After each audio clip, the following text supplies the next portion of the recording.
Olá! Sejam muito bem-vindos! O nosso tema de hoje é um dos textos mais desafiadores e, sem dúvida, um dos mais densos teologicamente em todo o Antigo Testamento, o livro do profeta Ezequiel. E olha, é fundamental que, logo de cara, a gente abandone qualquer imagem de uma teologia feita no conforto de uma biblioteca, sabe? Com reflexões tranquilas. A teologia de Ezequiel é, na sua essência mais pura, uma teologia de sobrevivência. Ela não é um texto escrito sobre uma crise, ela foi forjada no fogo da crise. A gente está falando aqui do exílio babilônico, um verdadeiro cataclismo existencial que não só derrotou a nação de Judá militarmente, mas que ameaçou desintegrar por completo a sua identidade, a sua fé e a sua própria razão de existir. O livro de Ezequiel é, portanto, a resposta, uma resposta intelectual, espiritual e até visceral a esse colapso. É uma tentativa monumental de achar algum sentido no meio do caos e de reconstruir um futuro a partir de ruínas. E a pergunta que pulsa em cada página do livro, a questão que o move do comecinho ao fim é exatamente esta. O que é que resta quando tudo, absolutamente tudo, se perde? Pensem um pouco no tamanho desse trauma coletivo. É perder a terra, que era o símbolo máximo da aliança com Deus, é perder o rei, que era a garantia da ordem davídica, é perder o templo, o centro do universo simbólico, o lugar onde se acreditava que Deus habitava na terra. Enfim, é perder a própria definição de quem se é como povo. Essa foi a realidade brutal que a elite de Judá enfrentou ao ser deportada para a Babilônia. E é para preencher esse vazio gigantesco, esse vazio existencial, que a teologia de Ezequiel se ergue. E a resposta dele, como a gente vai ver ao longo da nossa análise, é tudo menos simples. No começo ela não tem nada de consoladora. É uma resposta que precisa, primeiro, demolir todas as falsas seguranças, para só então, em cima de fundações radicalmente novas, começar a reconstruir alguma coisa. Para a gente poder compreender bem essa jornada teológica, a nossa análise vai seguir um percurso bem definido. Primeiro, a gente vai começar contextualizando a profundidade da crise do exílio e a perda de identidade que ela provocou. Logo em seguida, vamos ver como Ezequiel faz uma reescrita radical e bem sombria da história de Israel. Depois, a gente vai explorar o paradoxo central do livro, como é que um juízo de aniquilação total pode ao mesmo tempo ser a única base para uma esperança inabalável. A gente vai analisar também a desconstrução daquele conceito tradicional de um resto justo. Vamos investigar a doutrina revolucionária da responsabilidade, que transfere a culpa dos antepassados para a geração do presente. E, por fim, vamos mergulhar na linguagem sacerdotal única de Ezequiel, falando de pecado, pureza e do papel central do templo na reconstrução da esperança. Vamos seguir, então, esse arco narrativo que vai da desconstrução mais profunda até a reconstrução mais audaciosa. Ok, vamos mergulhar de cabeça na nossa primeira sessão, o contexto histórico. Como bem nos lembra o teólogo H. McKittin, a teologia nunca é produzida num vácuo, né? E o vácuo que deu origem ao livro de Ezequiel foi o cenário político turbulento e catastrófico do Antigo Oriente Próximo, lá no início do século VI antes da Era Comum, que acabou culminando no colapso total da nação de Judá. Olha, é simplesmente impossível superestimar a magnitude dessa crise. Não foi uma simples derrota militar, algo até comum na história das nações daquela época. Para a geração de Ezequiel, o que estava em jogo era a própria sobrevivência como povo. Os pilares que sustentavam toda a visão de mundo e a identidade nacional deles foram sistematicamente demolidos. A terra, que não era só um pedaço de chão, mas a concretização da promessa divina feita a Abraão, a monarquia davídica, que representava a estabilidade e a promessa de uma dinastia eterna, e o mais grave de tudo, o Templo de Jerusalém, que era considerado ponto de encontro entre o céu e a terra, a morada da presença de Deus. Com a destruição desses três pilares, a pergunta que ficava no ar era inevitável. Quem somos nós agora? O que é que sobrou para nos definirmos como o povo de YHWH? Vamos colocar esses eventos numa linha do tempo para a gente perceber a escalada da tragédia. A crise não surgiu do nada. Lá em 722 a.C., o reino irmão do norte, Israel, com sua capital Samaria, já tinha sido varrido do mapa pelo Império Assírio. E o detalhe mais assustador para quem era de Judá era que as 10 tribos perdidas do norte foram assimiladas e simplesmente desapareceram da história. Isso era um precedente terrível. Aí, em 597, o Império Neobabilônico, a nova superpotência da região, sitia Jerusalém e promove uma primeira deportação. A elite política, militar, religiosa, incluindo o sacerdote Ezequiel, é levada cativa. No entanto, o golpe final, o evento que marcaria para sempre a alma judaica, veio em 586 a.C., a destruição completa de Jerusalém, o incêndio do templo e o fim da nação como uma entidade política independente. O interessante aqui neste slide é a profunda diferença nas interpretações sobre a crise, especialmente naquele período entre as duas deportações. Para muitos dos exilados, a situação depois de 597 não parecia tão desesperadora assim. Afinal, o rei que foi deposto, o Jejoiaquim, foi tratado com uma certa honra lá na corte babilônica e a comunidade exilada tinha até uma certa liberdade. A esperança do povo, que era alimentada por falsos profetas, era de que o exílio seria curto, um mero castigo temporário. Mas, para profetas como Jeremias, que estava em Jerusalém, e Ezequiel, lá na Babilônia, essa aparente tranquilidade era, na verdade, um sinal sinistro. Para eles, o juízo ainda não estava completo, era um negócio inacabado. Eles enxergavam que a destruição total era inevitável e que qualquer esperança construída antes desse colapso final era uma ilusão perigosa. Grande parte da primeira metade do livro de Ezequiel é dedicada a martelar essa mensagem sombria e nada popular. E assim, para a gente resumir essa primeira sessão, a gente entende que a teologia de Ezequiel é uma teodiceia. Uma teodiceia é uma tentativa de justificar Deus, de defender a sua justiça e o seu poder diante da realidade esmagadora do mal e do sofrimento. Como é que um Deus bom e todo-poderoso pôde permitir uma catástrofe desse tamanho? Será que o povo quebrou a aliança? Ou será que Yahweh era um Deus fraco, que foi derrotado pelos deuses da Babilônia? Essas eram as questões existenciais da época. A teologia de Ezequiel surge como um esforço monumental para responder essas perguntas, para dar um sentido à tragédia e assim permitir que o povo de Judá, como um corpo gravemente ferido, escolhesse lutar pela vida em vez de simplesmente se resignar e desaparecer na história, como aconteceu com seus irmãos do norte. Eles precisavam de uma nova narrativa para sobreviver, e é justamente essa narrativa que a gente vai explorar agora. E a construção dessa nova narrativa de sobrevivência começa com um ato de demolição, uma reescrita radical e brutal da própria história de Israel. Para justificar a magnitude da catástrofe, Ezequiel precisa demonstrar uma falha de magnitude correspondente, e ele faz isso destruindo qualquer mito de um passado glorioso. Para ele, a culpa não é um desvio recente, mas uma condição de nascença, uma condição congênita. Outros profetas, como Oséias e Jeremias, mesmo sendo muito críticos, ainda preservavam a memória de um tempo idílico, uma espécie de lua de mel no deserto, um período inicial de fidelidade na relação entre YHWH e Israel. Ezequiel rompe drasticamente com essa tradição. Na teologia dele não existe lua de mel, não existe um passado de ouro para ser resgatado. A história de Israel é, desde o seu primeiro suspiro, uma história de rebelião e infidelidade. Ele apaga sistematicamente qualquer momento de inocência para construir seu argumento central. A catástrofe de 586 não foi um acidente de percurso, mas a consequência lógica e inevitável de um padrão de comportamento que foi estabelecido desde o princípio. E esta citação do capítulo 16 é talvez a ilustração mais chocante dessa visão. Na poderosa e até perturbadora parábola da enjeitada, Israel não é retratado como um povo de linhagem nobre, escolhido por suas virtudes, mas como um bebê recém-nascido de ascendência pagã, amorreu e eteia, abandonado no campo, coberto de sangue para morrer. Não há laços de sangue, nenhuma reivindicação prévia à graça divina. A origem de Israel, segundo Ezequiel, é desprezível e impura. A eleição não se baseia em mérito nenhum, mas num ato de pura e incompreensível compaixão divina por aquilo que era indigno. Vamos aprofundar um pouco a teologia por trás dessa parábola. O primeiro ponto é a condição inicial de Israel, total desamparo e impureza ritual. O segundo, o resgate a um ato unilateral e soberano de graça, sem qualquer mérito por parte do bebê. Terceiro, toda a beleza, a riqueza e o status de realeza que Israel adquire ao longo de sua história não são conquistas próprias, mas dons concedidos por Deus. E aqui vem o ponto crucial, o clímax da acusação. Israel pega exatamente esses dons divinos, a beleza, as joias, as vestes, e os utiliza para se prostituir.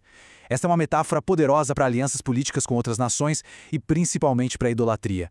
A ênfase teológica recai sobre a ingratidão absoluta, a traição constante a um amor que nunca foi merecido. E essa não é uma ideia isolada não, Ezequiel retorna a ela com ainda mais intensidade no capítulo 23, com a parábola das duas irmãs.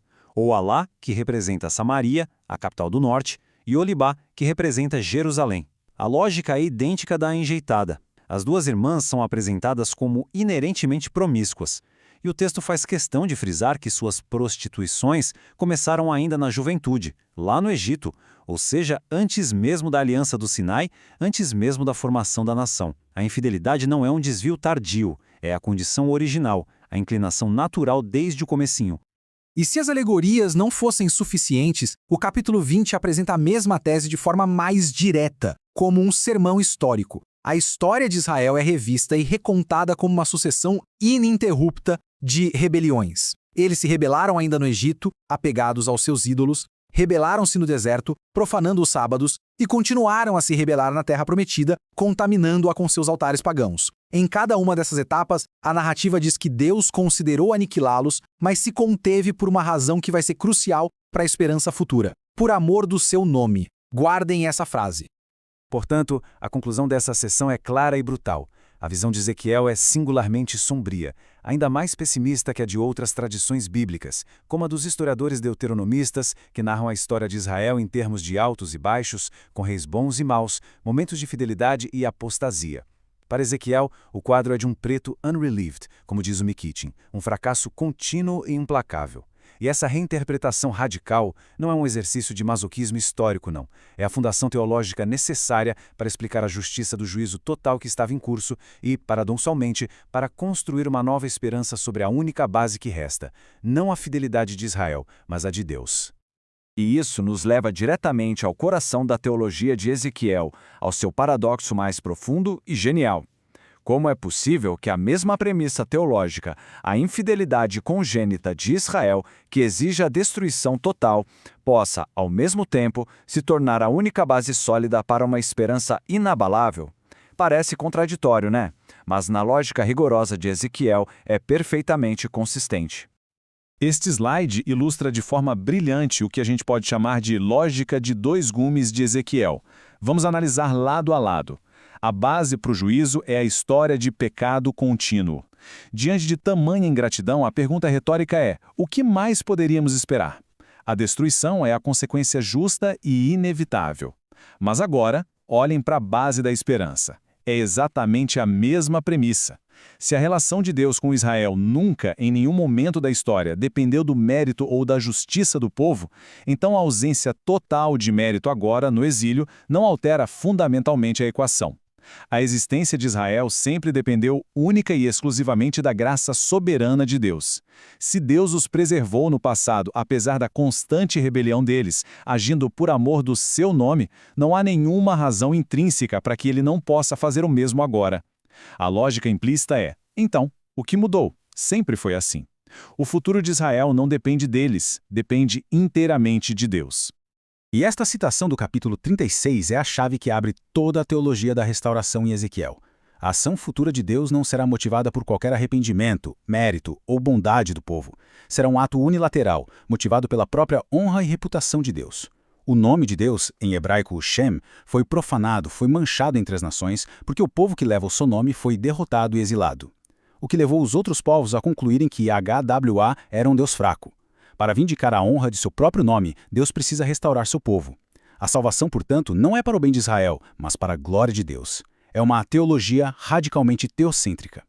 Em resumo, a mensagem de Ezequiel se equilibra sobre estes dois pilares. Por um lado, a absoluta inevitabilidade do juízo. Não há como escapar da punição merecida. Por outro, a convicção igualmente forte de que este juízo não é o fim da história, que ele pode ser sobrevivido e que a intenção final de Deus é que seu povo sobreviva. É uma teologia que encara a catástrofe de frente, sem piscar, mas que se recusa a permitir que a catástrofe tenha a última palavra. A questão que se segue naturalmente é: quem exatamente sobrevive a esse juízo? E como? Isso nos leva à desconstrução de uma ideia profética muito tradicional. Em outras tradições proféticas, especialmente em Isaías, a esperança de futuro estava frequentemente associada à ideia de um remanescente ou resto justo. Acreditava-se que um pequeno grupo de fieles, por sua virtude e fidelidade, seria preservado através do juízo e garantiria a continuidade da nação. Ezequiel pega essa ideia consoladora e a vira completamente de cabeça para baixo. Essa passagem do capítulo 14 é uma das mais radicais de todo o livro. Ezequiel evoca 3 figuras lendárias de justiça, arquétipos da virtude: Noé, que sobreviveu ao dilúvio; Daniel, famoso por sua sabedoria e retidão; e Jó, o paradigma do justo sofredor. E a afirmação é chocante. Mesmo que esses 3 homens, o ápice da virtude humana, estivessem vivendo em Jerusalém, a justiça deles seria suficiente apenas para salvar a si mesmos. Eles não poderiam salvar a cidade, nem mesmo seus próprios filhos ou filhas. A corrupção da nação é tão total, tão profunda e sistêmica, que a justiça individual se torna impotente para redimir a comunidade. A salvação, neste cenário de juízo, é estritamente pessoal, a condenação é corporativa. O que isso significa em termos práticos é a desvalorização de uma das funções mais importantes do profeta na tradição bíblica, a intercessão. Vamos lembrar de Abraão intercedendo por Sodoma ou de Moisés se colocando na brecha para salvar o povo no deserto. Ezequiel, em sintonia com Jeremias em certos momentos, declara que essa porta se fechou. Deus o proíbe de orar pelo povo. A nação está nas palavras dele, além da salvação por meio de orações. O juízo é irrevogável. A mensagem é que a depravação coletiva superou qualquer possibilidade de redenção pelo mérito ou pela intercessão de uns poucos justos. Se a ideia tradicional de resto justo é desconstruída, o que é que a substitui? Ezequiel opera com diferentes e até surpreendentes conceitos de remanescente.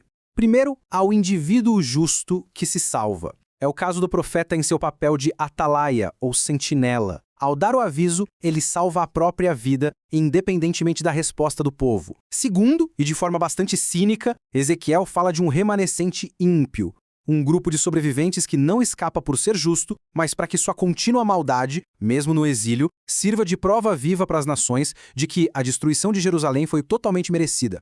E, finalmente, há o remanescente da esperança futura. Mas este não é um grupo já puro, é a totalidade do povo que sobreviverá ao juízo e que, num ato futuro e soberano de Deus, será purificado e transformado. A esperança não repousa na justiça humana pré-existente, mas na futura ação purificadora divina.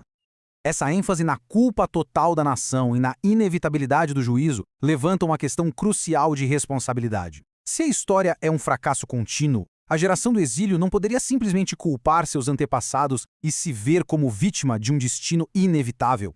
É exatamente esse o debate que Ezequiel enfrenta de forma direta no famoso capítulo 18 de seu livro.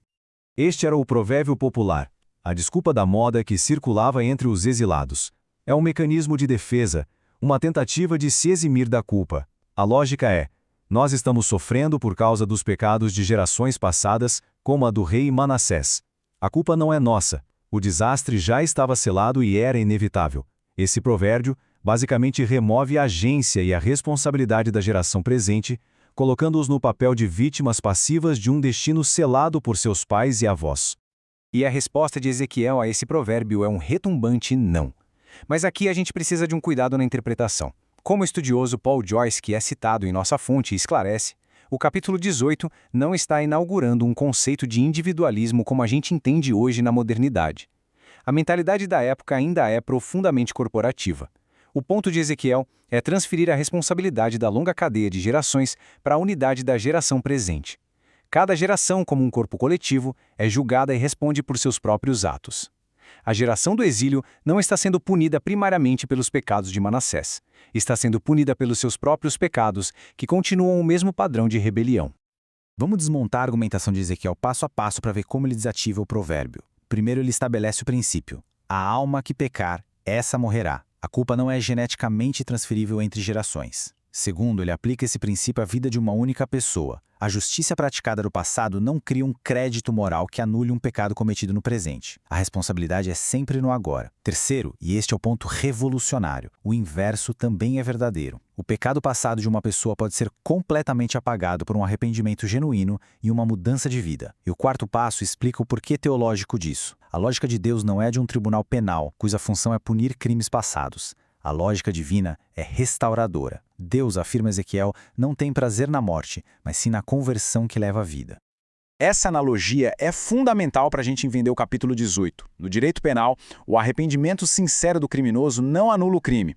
A pena precisa ser cumprida para que a justiça seja feita. Mas na lei familiar, a lógica é outra. Um pai de família, um pater familias, diante de um filho rebelde que mostra um arrependimento genuíno, não buscaria a punição máxima. Pelo contrário, ele se agarraria a qualquer sinal de mudança para restaurar a relação e evitar a ruína completa do filho. É essa lógica paterna que busca a vida e a restauração que Ezequiel atribui a Deus. Ao fazer isso, ele quebra o fatalismo paralisante do provérbio e abre uma porta, mesmo que estreita, para a possibilidade de um novo começo. Um começo baseado na responsabilidade e no arrependimento da geração presente.